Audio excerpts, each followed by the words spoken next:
जय श्री श्याम भक्तों, कार्तिक मास का पावन महीना चल रहा है और इस महीने में दीपदान, कथा, श्रवण, कुछ भी हम दान करते हैं, स्नान करते हैं सुबह जल्दी उठ करके, तो हमें अमोघ फल की प्राप्ति होती है। लक्ष्मी का तो निवास होना ही होना है, क्योंकि जब कार्तिक में स्नान करते हैं तो घर से दरिद्र दूर चला जाता है। ये महीना पावन है क्योंकि इसमें देखिए लक्ष्मी पूजा भी आती है, करवा चौथ भी आती है, अहोई अष्टमी भी आती है, बेटे का व्रत भी आता है, पति के लिए भी व्रत आता है, भैया दूज भी आती है, भाई के लिए भी आता है और इसमें सारी पूजाएं आती है। ये महीना बड़ा ही अमोघ है। इसमें जब हम कथा का स्मरण करते हैं तो हमारे जीवन से पाप का घड़ा जो होता है वो बिल्कुल ही समाप्त हो जाता है। जो हमने पाप किए हुए होते हैं वो शनि शनि खत्म हो जाते हैं। बोले विष्णु भगवान की जय, कृष्ण कन्हैया लाल की जय। श्री कृष्ण गोविंद हरे मुरारी, हे नाथ नारायण वासुदेवा। श्री कृष्ण गोविंद हरे मुरारी, हे नाथ नारायण वासुदेवा। तीसरा अध्याय। सत्यभामा बोली, हे भगवान, आप काल स्वरूप है और काल के संपूर्ण भाग समान है, तब फिर कार्तिक मास ही क्यों श्रेष्ठ है? हे देव, सब तिथियों में एकादशी और सब महीनों में कार्तिक महीना ही आपको प्रिय है। श्री कृष्ण बोले, हे कांते, तुमने अच्छा प्रश्न किया है। एकाग्रचित होकर बेन के पुत्र पृथु और महर्षि नारद का संवाद सुनो। जिसे पहले पृथु ने नारद से पूछा, तब नारद जी ने कार्तिक मास की श्रेष्ठता कही।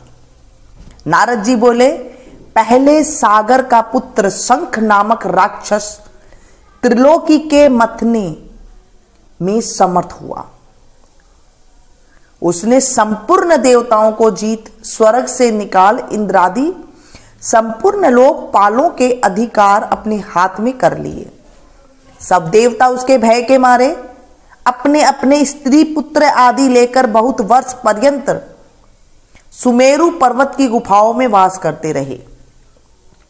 जब देवता गुफाओं में रह रहे थे तब शंखासुर ने विचार किया, मैंने देवताओं को जीत तो लिया है,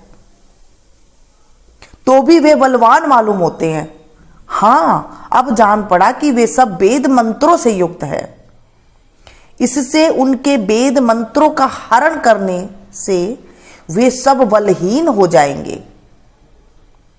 ऐसा विचार कर वह असुर विष्णु भगवान को नींद से ग्रस्त देख स्वयंभू ब्रह्मा जी के लोक में जाकर वहां से वेदों को निकालकर चलने को तत्पर हुआ। तब वे उसके भय के मारे यज्ञ के मंत्र और बीजों समेत जल में प्रवेश कर गई।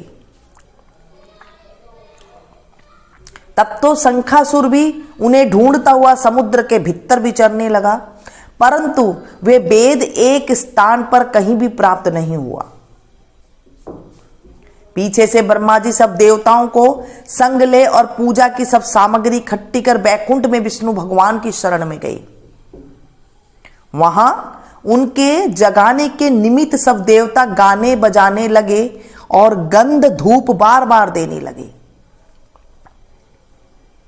उनकी भक्ति से संतुष्ट होकर भगवान ने नेत्र खोले। तब सब देवताओं ने विष्णु भगवान के दर्शन किए और 1650 से पूजा करके दंडवत पृथ्वी पर गिर पड़े।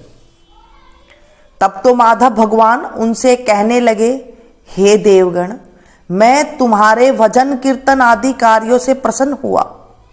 मैं आप लोगों की मनोकामना पूर्ण करूंगा। अश्विन शुक्ल पक्ष की एकादशी से देव उठनी एकादशी तक पहर भर रात्रि रहे, तब से जो मनुष्य तुम्हारी तरह भजन और कीर्तन करेंगे वे मुझे प्रसन्न कर मुझे प्राप्त होंगे। शंखासुर जिन वेदों को हर लाया है वे सब जल में स्थित है। उन्हें मैं शंखासुर को मारकर लाऊंगा। अब से बीज मंत्र समेत सब वेद प्रतिवर्ष कार्तिक के महीने में सदा जल में निवास करेंगे। मत्स्य पुराण धारण कर मैं जल में जाता हूं, तुम संपूर्ण मुनियों को लेकर संगाओ। इस लोक में जो अच्छे मनुष्य प्रातःकाल स्नान करते हैं वे निश्चय अक्षत स्नान के फल को प्राप्त करते हैं। जो कार्तिक में सदा व्रत करते हैं उनको हे इंद्र तुम मेरे लोक में पहुंचा दिया करो।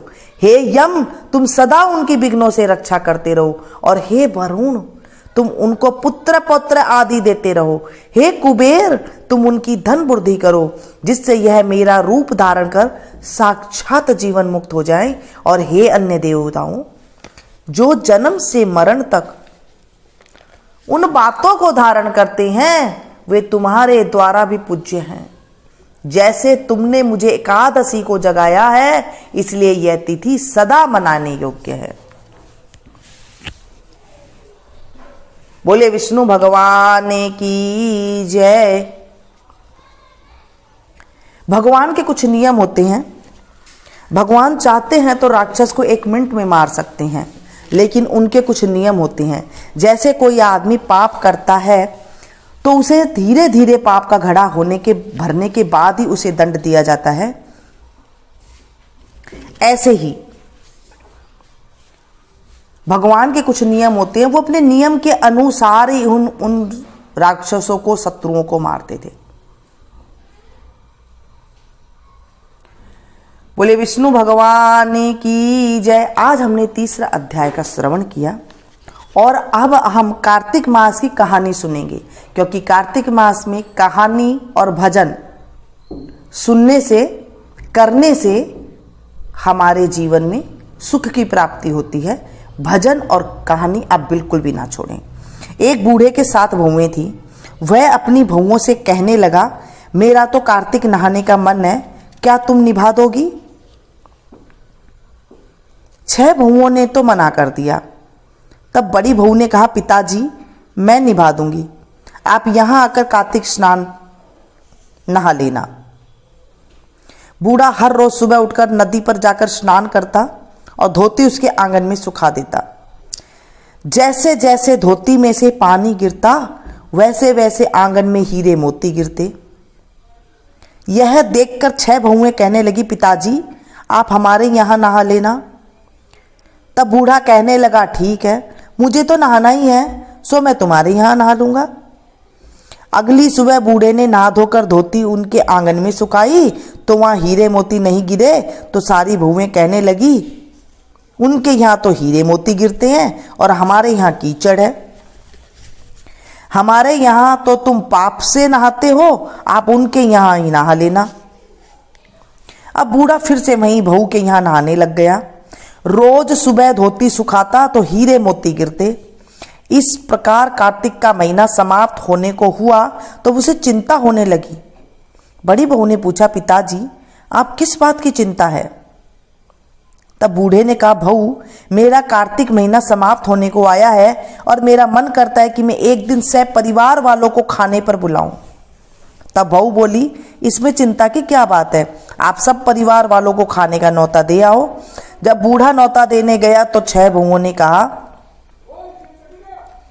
जब तक वह घर पर रहेंगी हम खाने पर नहीं आएंगे। बूढ़ा वापस आकर चिंता में बैठ गया। बड़ी बहू ने पूछा, पिताजी आज किस बात की चिंता है अब?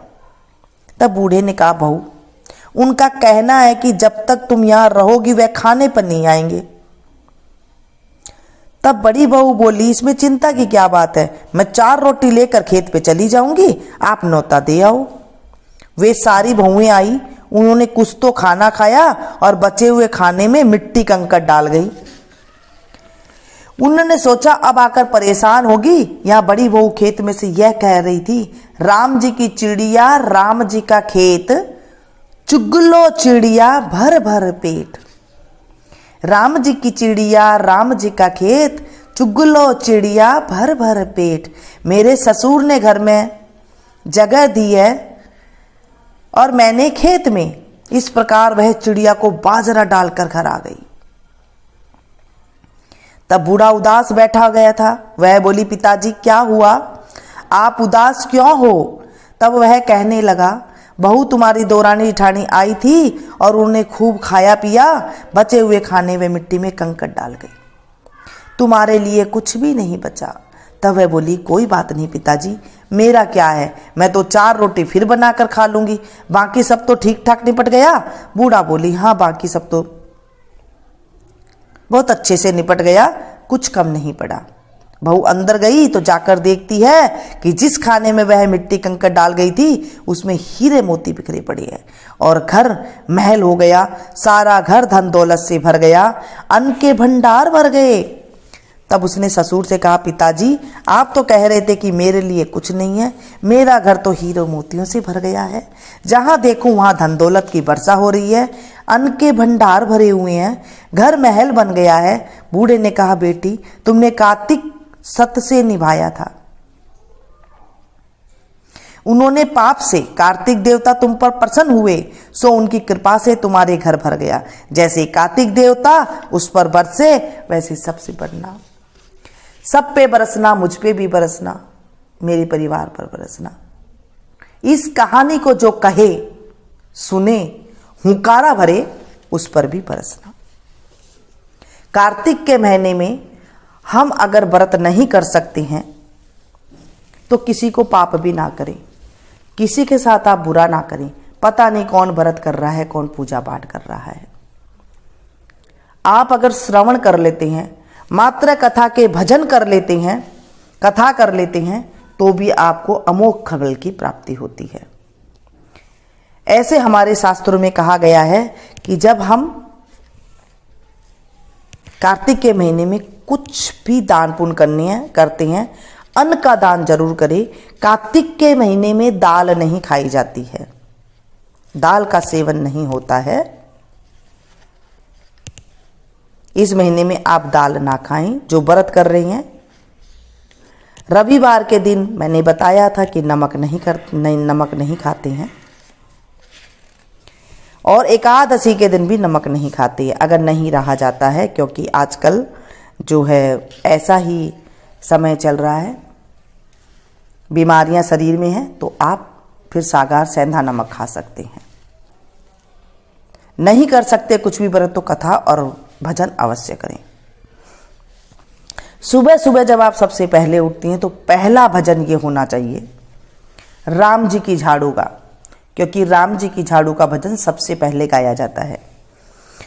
उठो री सुहागन नार, झाड़ू दे लो अंगना, उठो री सुहागन नार, झाड़ू दे लो अंगना, उठो री भैया की बहना, झाड़ू दे लो अंगना, उठो री भैया की बहना, झाड़ू दे लो अंगना। बहू गई बाप के, बेटी गई सास रे, बहू गई बाप के, बेटी गई सास रे, कैसे रे बुहारू मेरो बासी घर अंगना, कैसे रे बुहारू मेरो बासी घर अंगना, उठो री सुहागन नार, भारी दे लो अंगना, उठो री सुहागन नार, झाड़ू दे लो अंगना। बेटी आ गई सास कैसे, बहू आ गई बाप कैसे, बेटी आ गई सास कैसे, बहू आ बाप कैसे, बरी बुहारो मेरो बासी घर अंगना, बरी बुहारो मेरो बासी घर अंगना, हाथ मेरे कंगना, गोद मेरे ललना, हाथ मेरे कंगना, गोद मेरे ललना, कैसे रे बुहारू मेरो बासी घर अंगना, कैसे रे बुहारू मेरो बासी घर अंगना, खोल देओ कंगना, सुला देओ ललना, खोल देओ कंगना, सुला देओ ललना, अबरी बुहारो मेरो बासी घर अंगना, अबरी बुहारो मेरो बासी घर अंगना। अंदर तो तुम पोछ लगाओ बाहर मांजो बर्तना, अंदर तो तुम पोछ लगाओ बाहर मांजो बर्तना, गंगा जी के घाट पे मैं नौते आऊं बमना, गंगा जी के घाट में मैं नौते आऊं बमना, उठो री सुहागन नार झाड़ू दे लो अंगना, उठो री सुहागन नार झाड़ू दे लो अंगना, अंदर तो तुम खीर बनाओ बाहर से को पूरियां, अंदर तो तुम खीर बनाओ बाहर से को पूरियां, गंगा जी के घाट से मैं बुला लाऊं बमना, गंगा जी के घाट से बुला लाऊं बमना, उठो री सुहागन नार झाड़ू दे लो अंगना, उठो री सुहागन नार झाड़ू दे लो अंगना, अंदर तो तुम बामन जिमाओ बाहर दे ओ दक्षिणा, अंदर तो तुम बामन जिमाओ बाहर दे ओ दक्षिणा, गंगा जी के घाट पर विदा करो बमना, गंगा जी के घाट पर विदा करो बमना, उठो री सुहागन नार झाड़ू दे लो अंगना, उठो री सुहागन नार झाड़ू दे लो अंगना। इस तरह से भजन, कहानी और अध्याय हमने सुना है। इसको आप ज़्यादा से ज़्यादा शेयर करें। जब हम किसी को सुनाते हैं तो हमारे जीवन में 16वां हिस्सा धर्म का हमारे खाते में जमा हो जाता है, पुण्य का हमारे खाते में जमा हो जाता है और पाप की निवृत्ति होती है। पाप का घड़ा धीरे धीरे खत्म हो जाता है। जैसे मैं आप लोगों को सुना रही हूँ और आप लोग काफ़ी सारे एक साथ सुन रहे हैं। जब आप भी एक साथ काफ़ी सारे लोगों को व्हाट्सएप करेंगे, फेसबुक करेंगे, तो उन्हें भी आप ज़्यादा से ज़्यादा सुनाएंगे तो आपके जीवन में भी 16वां हिस्सा पुण्य का आपके खाते में आएंगे।